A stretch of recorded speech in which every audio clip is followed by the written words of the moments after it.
All right, it is 7. Let's go ahead and get started. Well, welcome everyone. Good evening and welcome to another City Club webinar. My name is Stephen Choi and I'm your webinar host.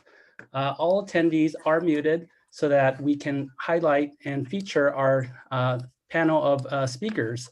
However, all participants may still submit questions and comments by using the Q&A feature. And here is your San Marino City Club President, Mr. Lauren Kleinrock. Good evening and happy you could join us tonight. I'm going to ask you, for those of you who are inclined, to please stand and join me in the flag salute. Ready, begin. I pledge allegiance to the flag of the United States of America and to the republic for which it stands, one nation, under God, indivisible, with liberty and justice for all. Thanks. Be seated, please.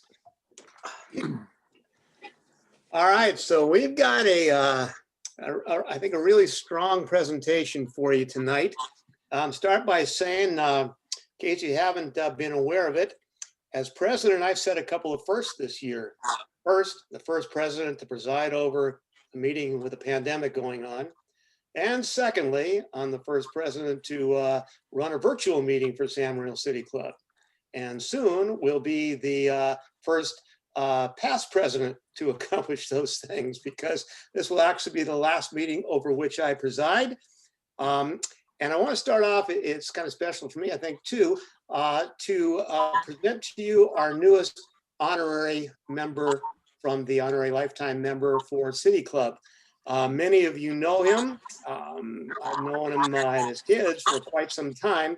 Bill Gunnell is very, very fitting to become our next honorary club member. And I'm going to read you a little bit of his bio, because he's been really a rather amazing guy, understated and unassuming though he appears to be. Bill attended Carver, Huntington, and San Marino High School. He was a 1962 graduate. He joined City Club in 1975, was a secretary in 2004, second vice president in 2005, first vice president in 2006, and then the president in 2007.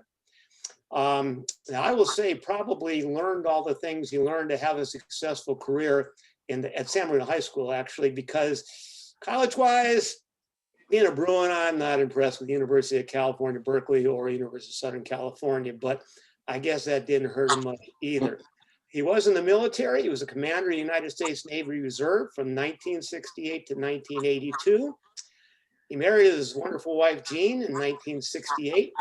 He has a son, Stephen, who was a 1988 San Marino High School graduate, who lives in Dana Point, California. Has a daughter, Christine, who's a 1991 San Marino High School graduate, living in Pasadena. I knew those fine people when I was at San Marino, and indeed, Bill and Jean did a good job raising those kids. And they also have 3 granddaughters and 1 grandson. Career-wise, Bill worked in corporate finance and international banking. He was an executive vice president for Security Pacific Corporation and California Bank and Trust.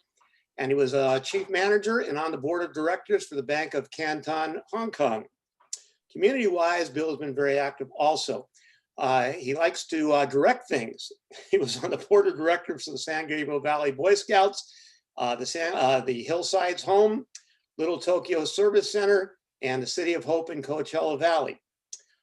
He's also been involved locally in some other things. He was an Eagle Scout, San Marino Troop 1354 back in 1958. He is a member of Zeta Psi fraternity, which is a Cal fraternity.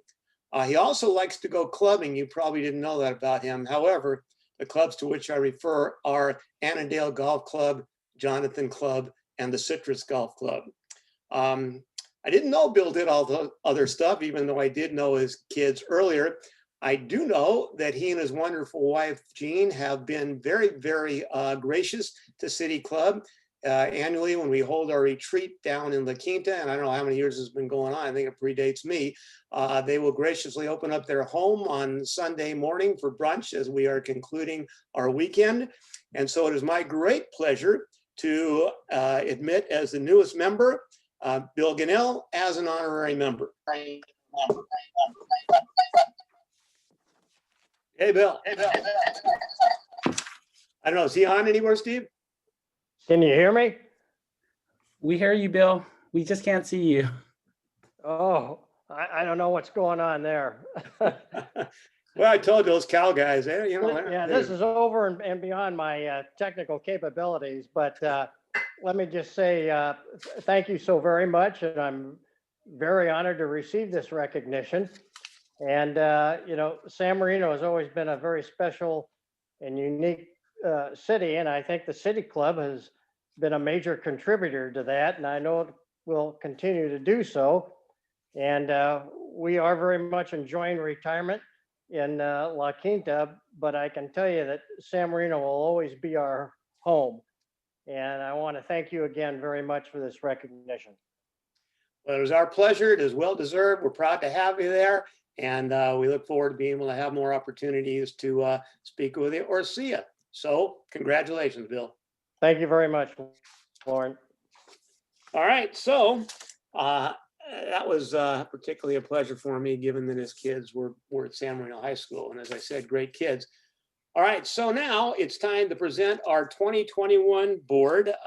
As you know, we've gone through the whole process voting wise, and these people were announced at our last meeting, but time to recognize them specifically now. Steve, I think you got a slide. There it is.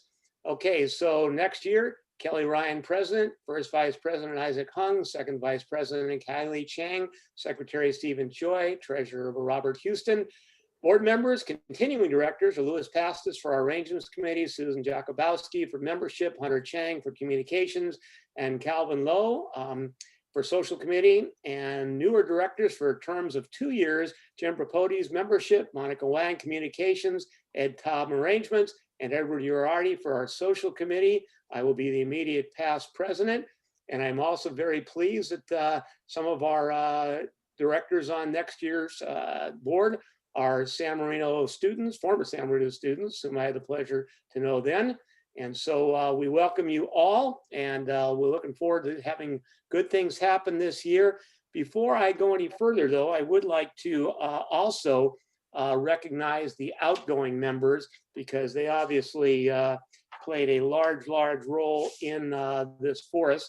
I think, let's see, what do I have? I had that list, but anyway, let's try to do it without the list. Obviously, I was the president, my first as a president. Vice president was Kelly Ryan. Second vice president was Isaac Hung. Secretary was Steve, excuse me, not Steve Choi. Secretary was whom? John DeBlanc. Somebody help me. I didn't run off my sheet. Kylie? Kylie is, oh, that's right. I'm looking right at it. Kylie, I was thinking for some reason, because your daughter's on the next board, I was looking for the next one. Anyway, Kylie, and treasurer is our irreplaceable Robert Houston. And so we appreciate all that. And moving on, we had arrangements. We had, let's see, boy, it's really putting me to the test here to do this out my memory with all these names. Arrangements was Paul Lacon. It was the one that went off the board. And in terms of membership, we had who went off the board? We had Robert Tam. Yes, Robert Tam. Thank you, Susan. And for communications, we have Hunter. We have Hunter Chang coming up. We had boy, I'm stumbling and bumbling over all this thing. Appears to be prepared ahead of time. Communications was Steve Choi. How can I forget Steve Choi? Is the do it everything guy. And for social committee, we had who do we have? You guys are not helping me much out there, are you? Social committee was we had well, one. I'll come back to that because we do have director. There's the committee. Thank you. Somebody saved me. Names would have been simpler. There we go. And social committee was Will Bortz. And then moving up from those committees to this year, last year again on the current board, but we'll be going off. Louis Pastis arrangements, Hunter Chang communications, Susan Jakubowski membership, Calvin Lowe social, and we had some associate directors, Jim Tripodi's membership, Ed Tom for social. and Jim Angelos was their immediate past president. And they had an interesting year. On the one hand, the year got simpler in some ways because unfortunately we could not do the things that we really wanted to be able to do. Steve, you can remove that now if you want. Couldn't do the things that we wanted to be able to do. And that lightened the load. But on the other hand, because I had my cancer at the beginning of the year, we had some people have to step up, and I want to thank them because they didn't miss a beat. Particularly want to thank Steve Choi for his ongoing work as our communications director. There's a lot more to that than some of you folks might realize, but he does a great job with them, takes a lot of his time, and would be difficult to do everything we do without him. And even though he doesn't like to have his name mentioned, I don't know who he's afraid will overhear it, but Kelly Ryan stepped up as a first vice president needs to when president can't do the job. And he took over the beginning of the year, ran the meetings. Those of you that were able to attend while we were still doing meetings were obviously there to see Kelly. And I just want to thank him for all the work he's done stepping in. So that's it for that. Thank you, Steve, for bringing those slides up and for rescuing me. And let's move on. Donations. One of the things we do as a city club is make donations to school and community organizations. And we're proud of that. And it's your membership dues, which actually make a difference. We can't do it without your membership dues because that's where a lot of the funding comes from. And so Bob Houston, again, does a great job keeping track of all this stuff and doing our finances, is going to tell you about the donations we are making to the city and school district this year. I think I've just unmuted myself. Can you hear me? We can. Great. I wanted just to quickly review the fact that this year we will give about $6,000 to various community activities. Everything from we pay for the MVP trophies for all the sports teams in town. For VAPA, we pay for their annual awards. We make a donation to the school foundation, to grad night, and a couple of things tonight. We're going to officially announce the gifts of the year to our Boy Scout troops and the Girl Scout troops. The total that we spread to those is $1,100. And I've made arrangements to get those checks to them this week. And then Football Boosters has had a challenging year this year, but we enjoy giving an annual donation to them. And we're making a donation tonight of $250 to them. Greg Cribbs is the president this year of Football Boosters. He's online with us tonight. Greg is the son-in-law of our much loved City Club members, Bill and Donna Mann, as a matter of fact, to acknowledge. Greg has two boys, Clay and Cole, who both play on the football team, and I'm pretty sure I've seen both of them play on the baseball team as well.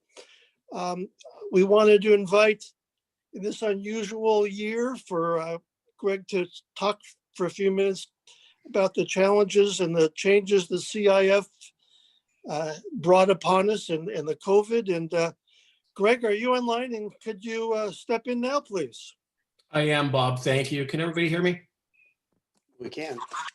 Great. Thank you for the great introduction, Bob, and introducing my kids. And for those of you that don't know me, yes, I am related to Bill and Donna Mann, which is always an icebreaker. But I'm also married to Debbie, who was a high school graduate, I believe 88. So you can do the math on the age if you guys want to do that. I want to thank, first of all, make it very, very brief, very quick. I want to thank the City Club, its board, President Kleinrock, thank you very much, and Bob for the invite, for your interest and your donation in the football program. I am the current booster president, which has been challenging. Everything's been challenging for everybody, but I was treasurer last year, and I score kept for the football team since Cole started. Cole's a senior, and Clay, my youngest, is a current sophomore.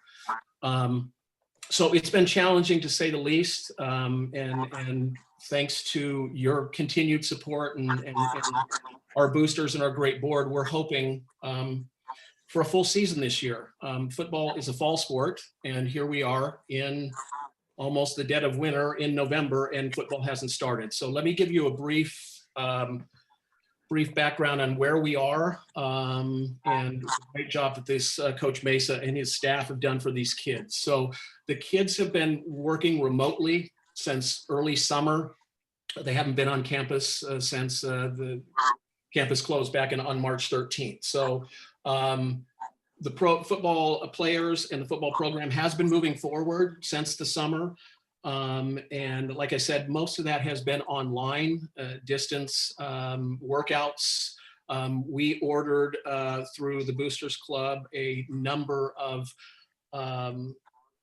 athletic things for them to use, rollers, weights, all types of things, so they can have access to the kind of stuff that they needed over the summer to prepare them for the upcoming football season. So the football season, as I said, has been moved from fall. CIF moved the football season, was to begin our first game on January 8th, and we were to have 10 games with no buys running into mid-March. Where we are on that right now, we follow the LA County protocols, and Stephen Choi, you know this a lot better than I do, but Barbara Ferrer, I think late last week, indicated the county would probably remain, LA County would probably remain in the purple zone, the highest and worst for the next 4 weeks at least. Which that takes us into, if you can do the math, mid-December. And then, of course, we'd have to be in the lower tier for another 2 weeks before we could even think about moving forward. So that puts us really in late December, early January for a January 8th start. So we're all hoping for the best. We're all preparing. Let me just give you an idea. Right about 6 weeks ago, or it was 6 weeks ago, the boys actually started in small cohorts on the field, cohorts from anywhere from 8 to 10 kids, where they've been maintaining social distancing, but at least they're out on the field and running, and they're no contact and they're social distancing, but at least they're out on the field doing football movements. That's been going on for about the last, they're in week 6 on that now. Reports have been that I've received going very well. That's both from the coach and from my kids. And prior to that, as I said, they've been working online since the summer. Obviously that gets a little stale. It gets a little frustrating. Coach Mesa lobbied to bring in a fitness core strength coach, does polymetric stuff and movements, and his name is Andre Woodard. He's a former USC football player. I believe he was on a national championship team. I don't remember the year because I went to UCLA and that does not interest me. But he is one heck of a nice guy.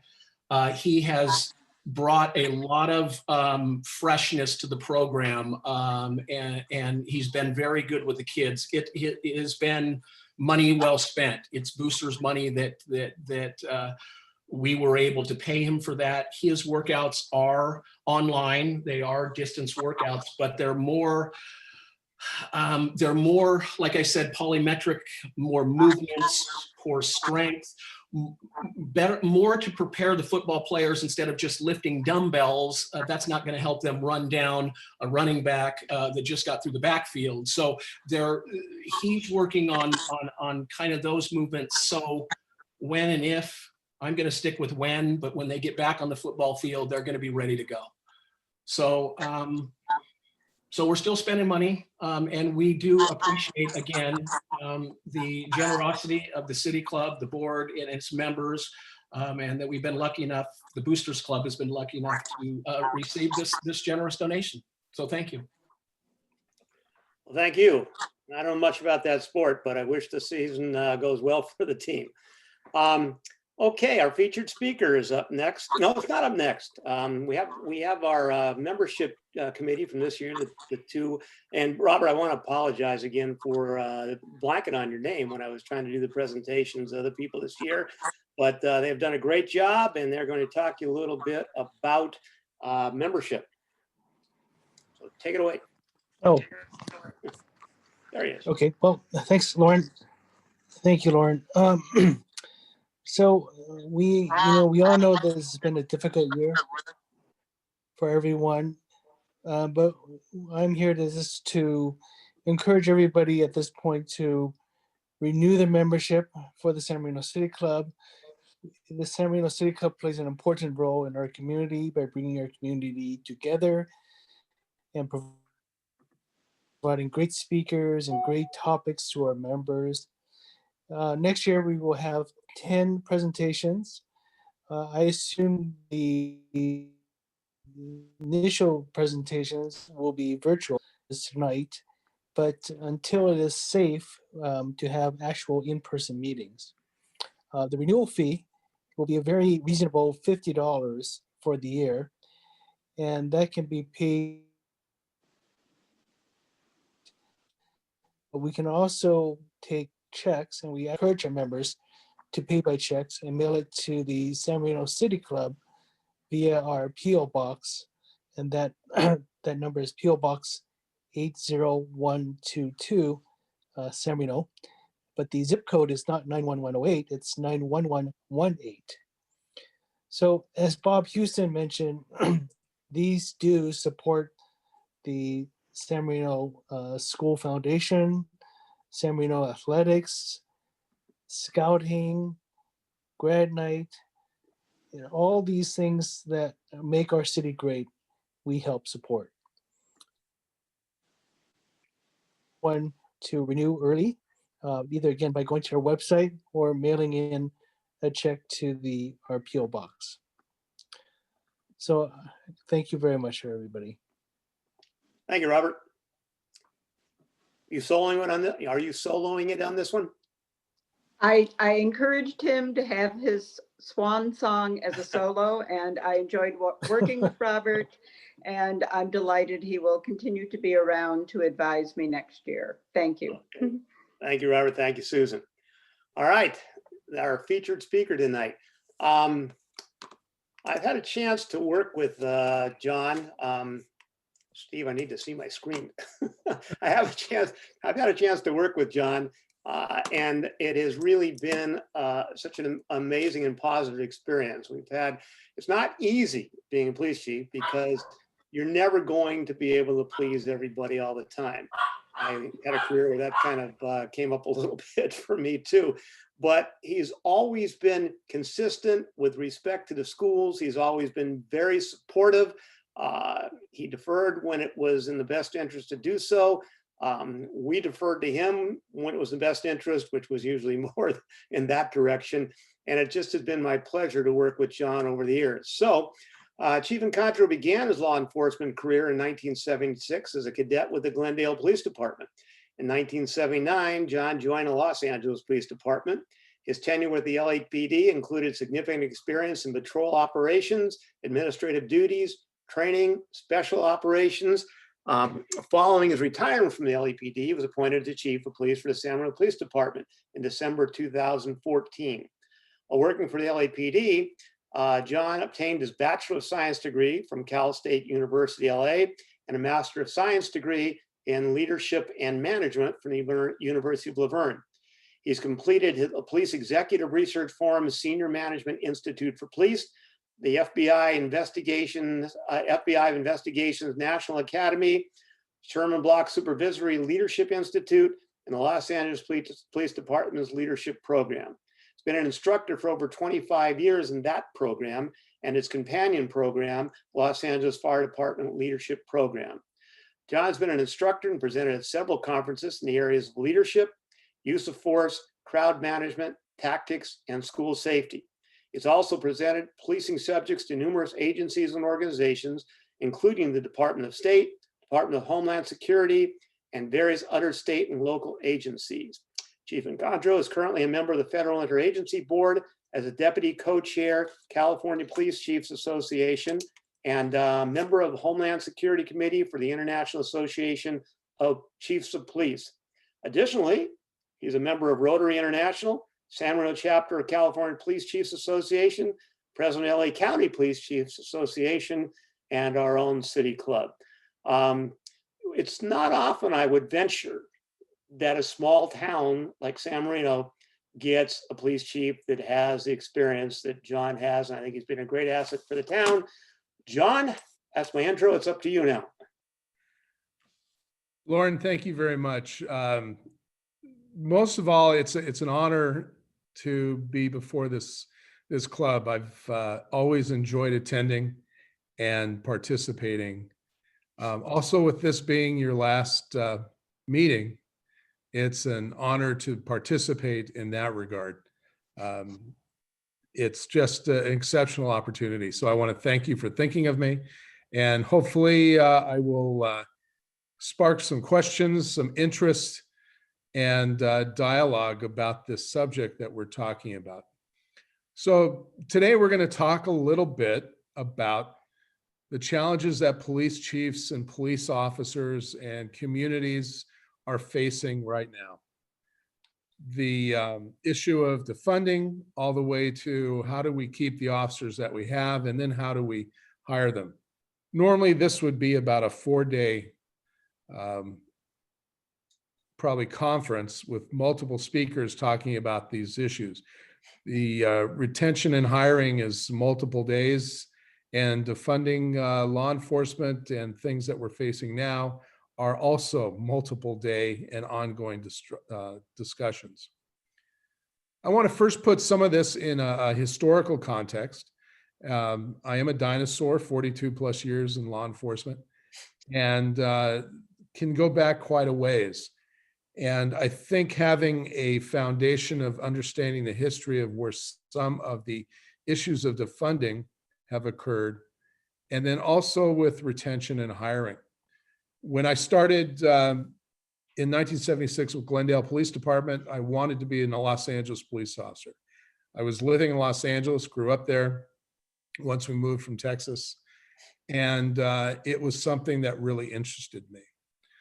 The former chief of South Pasadena, Art Miller, he and I worked together in Glendale. We both had the same interest in becoming Los Angeles police officers.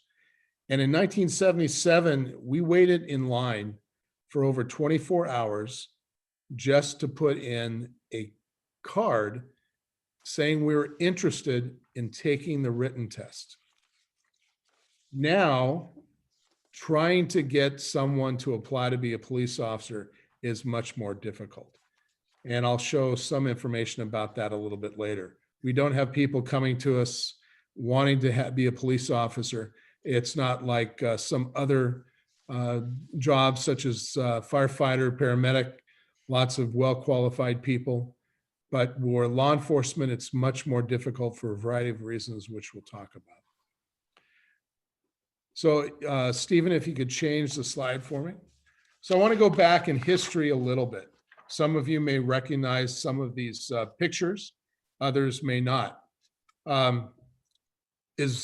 Are the issues that we're facing as police officers right now, are they things that we are first-time issues? Are they things that we are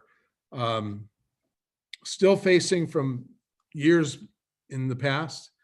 My belief is that these are issues that have come from the past and still haunt us. However, as I'll explain later, that I believe we're doing much better, and we've improved tremendously. So we look at police corruption, institutional racism, use of force issues, accountability of our officers and our departments, and what do we do with people who cannot be police officers. So history may repeat itself. In the upper corner, there's a black and white photo from a LA Times article, and it is a demonstration over the police killing of Eula Love. Eula Love was a woman, 39 years old, lived in South Los Angeles, and there was a dispute over a gas bill. She either threatened a gas company employee or a postal service employee with a knife. 2 officers responded, and she threatened them with the knife, and an officer involved shooting occurred where she died. That was in January of 1979. That was 3 months before I started with the Los Angeles Police Department. However, when I started in March, there was still lots and lots of ongoing problems, demonstrations, calls for police officers to be tried. In this case, these two officers did go to trial, but however they did, they were not found guilty by the court. But there was a lot of calls for what do we do with police corruption? How do we hire these people? What kind of training do we have? And from that, many things change within the Los Angeles Police Department. Among them are parts of the use of force policy. Before, there was no question if an officer drew his weapon prior to or at the beginning of an encounter with someone. Following this one, officers were going to be judged on the issue of drawing, or what we call exhibiting, a firearm at the beginning of an incident. They have to be able to explain why. And that even plays to court cases that resulted in a few years ago that an officer's tactics can be discussed because it can have an issue in causing the use of force, the officer firing their weapon. So that has been around for a long, long time.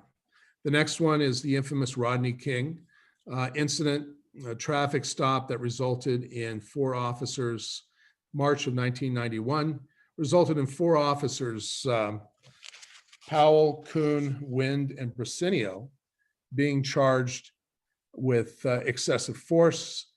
That trial went to, as we well know, occurred in Simi Valley. They were all acquitted, which resulted in the riots or civil unrest throughout Los Angeles County and elsewhere. Subsequent to the trial and rioting, all 4 officers were then brought on charges by the federal court. And the court found 2 of the officers guilty. And that resulted in Sergeant Stacy Kuhn facing 2.5 years in prison, and also Officer Wind Powell going to prison also for 2.5 years. The other 2 were acquitted of those charges. And that resulted in the Christopher Commission and resulted in a lot of different changes in the way we did policing in Los Angeles, and it affected policing throughout the country. At the time, I was a sergeant and I was a staff researcher. So I used to do research on policing issues, department issues. I wrote orders, notices, did all sorts of things like that. And when we were given the Christopher Commission's findings, the Los Angeles Police Department circled the wagon, and we were told to find everything we could to show that we are already doing things and that they are all wrong. So fortunately, as I went through my career, that attitude about accountability has changed tremendously to where recommendations are accepted, recommendations are embraced, and policing has improved. But it was a very interesting experience for me, and to see and then be able to contrast at this point. Excuse me. Thank you. Right now, the biggest challenges that we face is the defunding movement, and understanding defunding, and then also calls for the elimination of policing. Police budgets have been cut, $150 million from the Los Angeles Police Department, nearly half for some of the other police departments. Minneapolis, Seattle has had significant cuts. Portland, however, there's been disagreements on their council about what is important and what is not. And people on the defund movement are talking about moving the dollars given to policing to fund social services, mental illness, homeless, and other social issues. That they do not believe that policing or police officers are the right people to call or have respond to these kind of calls. That also goes for traffic enforcement. City of Los Angeles is looking at hiring civilians to enforce traffic laws. And then some places are looking at hiring specially trained civilians to intercede and to diffuse situations. lots of disagreement, lots of different concerns about that. And as I put in here below, Measure J, which was approved significantly by the voters in Los Angeles County. What that did has removed funding for different programs the sheriff had, also for the district attorney and probation. It's unfortunate, in my opinion, that we've had a reduction in the district attorney and the probation departments when the state has been transferring juvenile crime and juvenile detention and juvenile programs from the state level to the counties. So we've cut a program and funding for a department that is desperately in need of it. The other parts of the funding movement has talked about, how do we hire police? What's the right way to do it? What's the wrong way? What are policing doing wrong? And what about retention of police officers? There was a measure that was before the assembly and the state that called for decertification of police officers. And that decertification was if they created or were involved in serious misconduct, to even the point of being accused of misconduct without an adjudication of whether they were guilty or not, would have resulted in a hearing and possible removal from the opportunity to be a police officer. There was lots of discussions from law enforcement, from other groups with the legislature, and fortunately, a measure that we originally supported and that was changed, it didn't pass, but it will be coming back. And I think it's very important. California does not have a licensing and certification for police officers. The police officers' standards and training sets standards for police officers. However, if an officer fails to meet those standards, they may not be removed from their position. It's up to the individual departments. And in reality, there should be a way of licensing, just like there's a license, as you hear in some of the discussions about barbers and cosmetology, that and many other professions have licensing, and the officers or those employees can be removed based upon what they have done or they have not done. So it's something that's important to do. The policing right now is facing lots of federal, state, and local legislation. And some of them are, as I've said, they've changed budgets and funding. They have talked about at the county level of who will be responding to certain events that the police have normally responded to. And then from the state and the federal level of the same thing. The issue at the federal level is with the election is going to be interesting to see where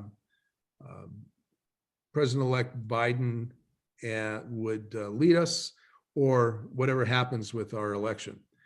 The problem that we have is being able to contribute.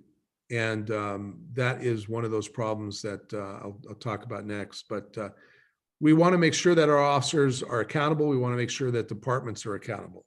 And through different measures, through different legislation, and through allowing professional law enforcement to make those decisions and ensure that officers are held accountable. And then also through local councils, through the federal level, that departments are held accountable, just as everybody else is.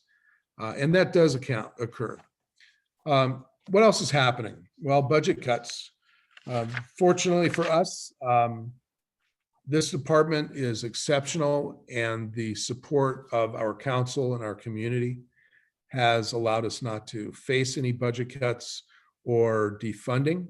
And I truly appreciate the support of the council and the community for that.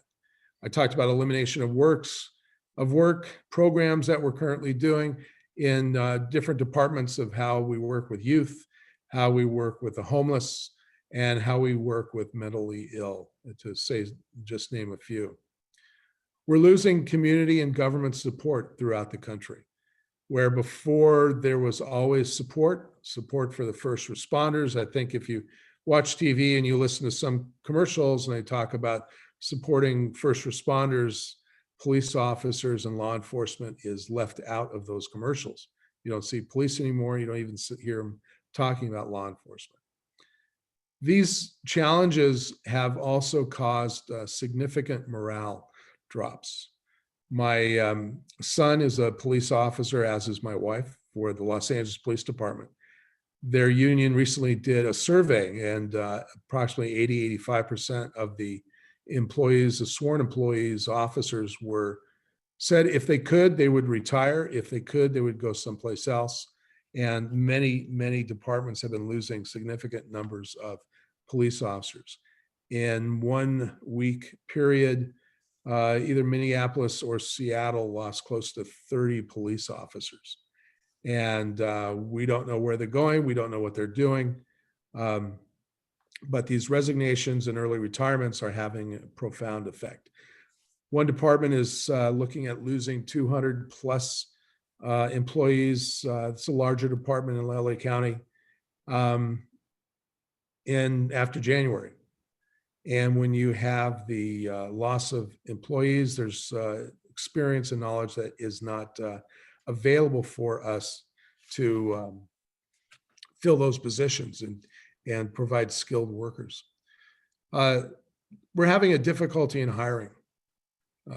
Today I spoke to a candidate for cadet, and in our conversation I asked him, how do you handle people knowing that you want to be a police officer eventually? How do you react, and what do your parents think? And this young man, who's a student, said that he ignores it because there's people that don't like you no matter what you do. But he said, what I want to do is have the ability to make a difference in society. I want to be able to have a positive influence on others and to take care of people, which is very encouraging, because that's kind of what I said in 1977 when I took my first interview, actually my only interview for LAPD. And most police officers do feel the same. But this young man realizes that you have to be able to do things and to go for this position. And you have to accept some sort of negativity. However, now it's much, much more different. Difficulty in hiring, and I'll talk a little bit more about that. One of the things that's frustrating for me, and I know for my other chiefs in Los Angeles County and across the country when I speak to other chiefs, is we don't have a voice anymore. We don't have a seat at the table. We don't have an opportunity to collaborate and work together to solve some of these problems. And not in this city at all, and some others where we still do, and we're able to talk to people just as I'm doing now. In other cities and places across the country, this is not possible. A community group would not allow a police officer, let alone a police chief, to come and talk to a community group. They, when legislatures, state senators, assembly people don't return our calls. They don't want to listen to us. They have their ideas and they are listening to different voices. It's difficult, but it is also reality. So we're hoping as time passes that we will be able to have a voice and contribute to making a positive influence on policing and to be able to protect and serve the communities that we work in. Okay, so is policing changing? I want to look at history a little bit. Look at history, legislation, training, hiring, retention, and collaboration. So in 2016, President Obama created a panel and a committee to look at policing. And what was developed was the 21st century policing.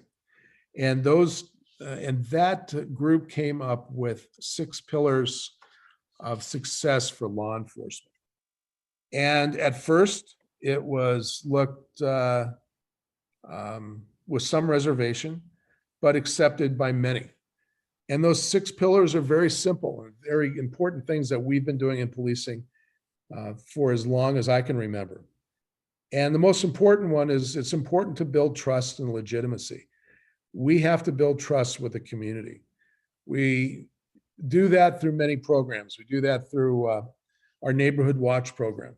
We do it through our Business Watch program. We do that through the different town halls. But most importantly, we do it simply by listening and working with community members to have a successful and strong police department. We have to have that trust, and we have to be looked upon as a legitimate organization within local government. The next of those pillars is policy and oversight. Our policies have to be professional. They have to be based upon sound decision-making, some cases on sound law, and sound management and leadership. If an organization is to succeed, it doesn't matter what organization you have, it needs to be able to succeed, and it has to have sound policies. And there has to be oversight. There has to be oversight by the government body that the organization is working for and is a part of. And in some cases, there's police review boards, there are police commissions, and they need to take a look at what we do. A good police chief is going to realize it's important. We must be able to allow people to review what we do, and also we need to have them provide us guidance when necessary. And it's important to be accepting of that and trusting of what our community desires. We need to be able to use technology and social media. As you know, we do use social media quite a bit. We want to report what's going on, what our officers are doing well, and what's important for the safety of the community. How do we respond to crimes that occur? How do we provide information? And we do that through the use of social media and all different types of technology. We have to understand technology and look at it on a very wide basis as far as what's going to be beneficial. Community policing and crime reduction. Community policing is extremely important. We talked about that. We have to embrace it. We are very pleased here that we have a significant, but always need to grow program for our Neighborhood Watch. But Neighborhood Watch is one thing, and community policing is another. And community policing is participating. It is questioning. It is offering advice, and it's participating. One way that we do that here in San Marino is through the Public Safety Commission. And our Public Safety Commission has the ability to hear things, make recommendations to the City Council, make recommendations and just have discussions with the police chief, the fire chief, and public works, but most importantly to me. So I have a better understanding, and they're a voice of the community, and their voice is extremely important to me. And without the community, we can't have crime reduction. Our training and our education, which is the 5th pillar, we have to make sure our officers are trained properly, that they are trained well, and they know what they can do, what they can't do, what the repercussions are when they don't do things right. But we have to be able to give these officers the opportunity to receive the best training and education possible. One item in being considered next year for legislation is a requirement that all police officers must have completed 60 semester units, or rather, 60 semester units before they can apply to be a police officer. I believe in education is extremely important and really must be considered for what we want to do in policing. Also, how we hire and retain people, and then how we collaborate with the community. The policing issues and challenges you see right there. Thank you very much. Sir Robert Peel, 1829. He was the leader of the Metropolitan Police in London. And they were having issues with how are the police perceived? How are they doing their job? How are they being held accountable? Are they dealing with crime? And one of the principles that I have always listened to, what I believe is always important, and when I talk about to my officers, is the police are the public and the public are the police, which is very simple. We are part of the public, and the police have to understand that we have to participate in the community. And with the public are the police, the public needs to support us, needs to be able to tell us what is important and what is, how is the best way that we can police the community to make sure everybody is safe. There's 9 different policing principles, but that is one of the more important ones. Also, even back in 1829, they talk about the use of physical force. And that if we use persuasion, advice, and warning, that's how we should handle force. We shouldn't have to put our hands on people. But if it isn't working, we do have the need to use some kind of force to make sure that people follow the law and we're able to restore order. But Sir Robert Peel even says that officers should use a minimum degree of physical force, which is necessary on any particular occasion for achieving a police objective, which we're still dealing with now, and which is still part of our use of force policies. And we have to have a relationship. So I think those things are extremely important, and it's from 1829. Next, please. Yeah. So as I indicated, departments are losing police officers left and right. They are changing their jobs. They are making career changes. They don't want to be police officers anymore. But in reality, that is not a new phenomenon. Depending upon what you read and who the source is, it's either an extremely huge problem right now for many departments. We have been the beneficiary of an applicant who's going through the final part of hiring, who's from the Los Angeles Unified School District Police. We've had others from that police department, which has faced significant defunding, which has also had personnel costs, or rather personnel cuts. So people are leaving, and they're very well-trained police officers. So they're leaving because of what's going on. However, it's not a new problem. As you can see here, there's several different reasons why people are leaving policing. Some leave it to go to another local law enforcement agency. And that could be simply they don't feel like they fit in the current one they're working. There could be issues of pay. There could be issues of benefits. There could be opportunities for officers to work as helicopter pilots, ride horses, or other assignments that we would not normally be able to have. Sometimes they leave because of family, sometimes they relocate. Next, please. And recruitment and retention. How do we recruit police officers? What's important? I don't think policing is beyond repair. In fact, I think we are repairing ourselves. We are repairing with significant support of the community. We are also significantly repaired because of the professional status of law enforcement. So we want to make sure that we're recruiting police officers and finding the best and brightest. We want to make sure that we look for officers who have the ability for critical thinking. When we talk to young people that are thinking of the law enforcement career, I'll have these candidates say, well, I'm taking administration of justice.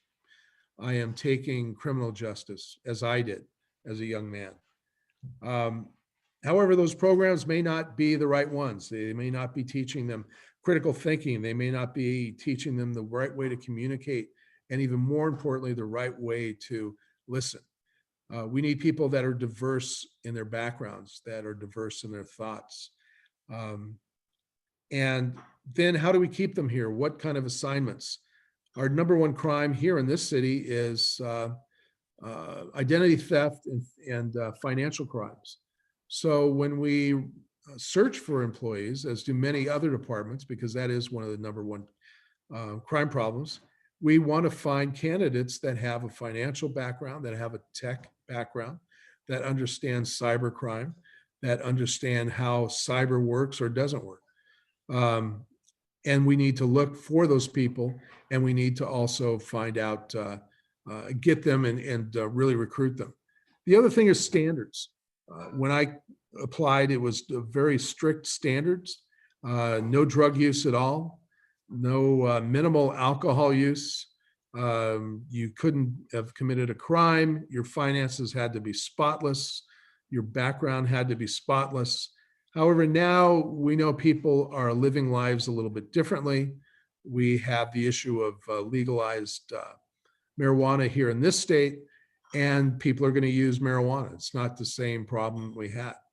Also, many young people have tattoos, and it may be for some departments that they change standards regarding visible tattoos, for one example.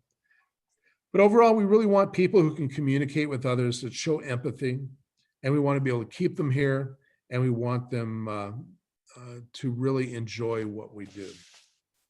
Next slide, please. That is my presentation. I hope you found it somewhat interesting or interesting at all. And now's time to ask questions. As you can see, I'm answering questions from my officers. Thank you.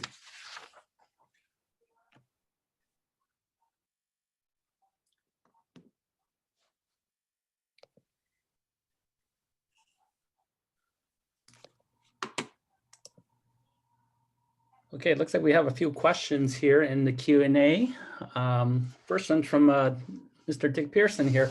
Where will the new 10 p.m. curfew apply to household parties in the community? You know, I think you're referring to the new public health rule that just came out this afternoon. I briefly read it, and I think it could, but I don't know. We have to discuss with the fire chief and the city manager for us here in San Marino. But it could, because it speaks specifically to the number of people and households, people from the same households and not outside. So I believe that will definitely have an impact. Here in San Marino, we want to encourage people to wear their masks. We want to educate, inform them, and we hand out masks. So I hope that helps a little bit. We should have some more soon. How many vacancies do we have at this time? We have 3 vacancies for police officers, and we have 3 vacancies, possibly 4, for cadet. And we changed our cadet program, so those young men and women who are going to school, that's a requirement. And but we really are looking for cadets to help us. We've usually hired quite a number of our cadets to be police officers. We have many others that are online or in line to be considered for hiring and are going through backgrounds and other parts of the hiring process. But we're doing very well with hiring. And from Bill Payne, when hiring from another police agency, can the new department access the personnel records of the former department? To some degree, we can. Usually the candidate will sign a waiver so that we can obtain those records, and we do review them on a regular basis. Part of the decertification law, there was discussions where there'll be a database of police officers that were fired or left departments with pending complaints. And that's something that's very important. We hope they include in the next legislative season. But we generally do take a look at those personnel records. And how are we doing with our motor officers? We're doing very well. We're waiting for our motor officers to get their motorcycles, which is hopefully very soon. in the next 6 weeks. They will both be attending a motor school in Orange County. And we're looking forward to getting them out in the street probably by February. I think the motor school is 4 weeks. It's very difficult. Let's see. From Jane Root, what's my thoughts regarding in-person versus remote school year? I'll leave that to Dr. Wilson, but being a parent of 2 San Marino students, I know they would enjoy seeing their friends, but there's a lot more to it than them just seeing their friends. And from Mr. Miller, if we still have time, Stuart asks, trust is fragile and easily broken when bad cops commit crimes. And he indicates that ranks do close and sometimes crimes are swept under the rug and bad cops are not only retained, but even promoted. He indicates that it's all too common, but not here in San Marino. Thank you very much. And that's not true. And that is very true. We do not allow that kind of thing. Around the state, that does happen. In fact, I have a personal experience where I was involved in discipline and firing of 2 police officers from LAPD. And they were later hired by another agency in southeast part of the state. And eventually they committed similar misconduct and were fired. They shouldn't have been hired at all. And it is extremely important that we don't allow bad cops to go from one place to another. And it's important that we have that accountability, that transparency that many departments do, but with different oversight, we'll be able to have that, and agencies do. But it's becoming less and less common, and I would almost say rare in most cases to have anything swept under the rug. We're mandated to report certain crimes. We're mandated to report misconduct to district attorney's office, and there's a lot of people taking a look at these incidents. And Stephen, go ahead. And I think we have one last question from Sophia Angelos. Can you speak to the importance of qualified immunity protections for police? Well, I'm not a legal expert, so I will look at it as a layman. When an officer does their job and they're following policy, I believe it's the way the law works is they can be exempt from litigation through qualified immunity. But when an officer deliberately commits misconduct, deliberately commits a crime, they should be held accountable, and they are. It's the most common time is when we see this is with pursuits and traffic collisions. We have strong policies, state mandated policies on pursuits. And if an officer fails to follow those policies, then there would be no qualified immunity. However, if they did follow them and they did as they were trained, then it would be part of their defense, I believe. It has its place, but I'm always open to listening to different ideas and different ways of looking at it. I don't think anyone who deliberately causes injury to others who commits a crime should be immune from prosecution, and they should not be immune from facing civil action. I think that's very important. Thank you for the question. Okay. Well, thank you so much, Chief Incontro. I am very pleased to have the opportunity to have you speak for us. I would venture to say, from a little I know and talking to people in other cities, that, as you said earlier, most cities are not going to have a chance to talk with the chief of police face to face, virtually or otherwise. And so we appreciate that. It kind of goes hand in hand. When we have a couple things together here. I've been involved in the schools for 44 years now, and obviously you've seen the town. It's a small town, relatively speaking. And I think what has made this town what it has been, at least to this point, is that people work to support the city and the schools.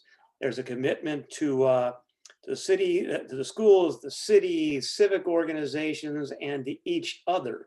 And everybody, at least for the vast majority of years I've been here, has been pulling on the same end of the rope because they understand that this is a special place. Perfect place? No, but a special place.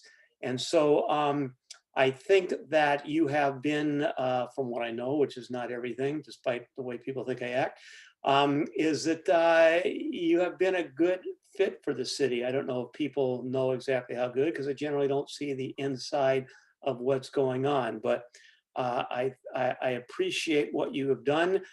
To those of you, the earlier membership appeal, I'd ask you to think about what I just said, because we do need you, not just for City Club, but for what your membership can do in terms of supporting the city and representing the city and things that are good within the city. So I would urge you to please join and ask others to join. I mean, this is a bonus year.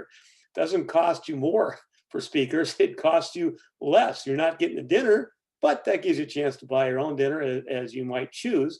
And it does, I mean, the speakers, I think for the most part, from the comments I've heard, they are people worth hearing, and you cannot find a speaker series where you can hear more good speakers for less money than we're asking you to step up and do.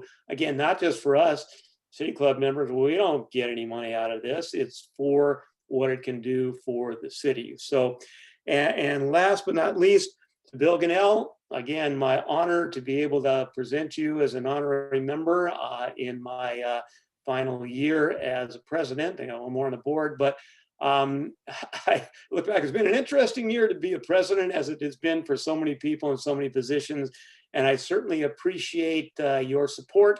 And I greatly appreciate my opportunity to work with you in this position and to try to make things keep going during this pandemic. And with that, I am going to move to adjourn this meeting tonight. All you stay safe and healthy, and we will look forward to seeing you virtually or in person eventually. So thank you. Steve, I'm done. Steve Choi. Steve is going to have me keep talking. Great job, Steve and Lauren. Thank you. Bye, everyone. There you go.